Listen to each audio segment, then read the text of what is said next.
મહુવા તાલુકાના મોટા ખૂંટવડા ગામે ગોરસ રોડ વાડી વિસ્તારની પ્રાથમિક શાળામાં નવરાત્રી મહોત્સવ અંતર્ગત રાસ ગરબા સ્પર્ધાનું ભવ્ય આયોજન કરવામાં આવ્યું હતું। વિદ્યાર્થીઓ અને વિદ્યાર્થીનીઓએ મન મૂકીને રંગબેરંગી વસ્ત્રોમાં ગરબે ઘૂમતા ઉત્સવની મજા માણી હતી।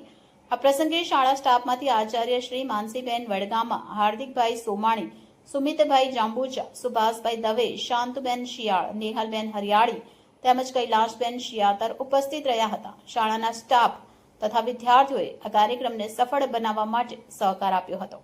Reporter Jaybhai Bagiya, A to Z news, Surat.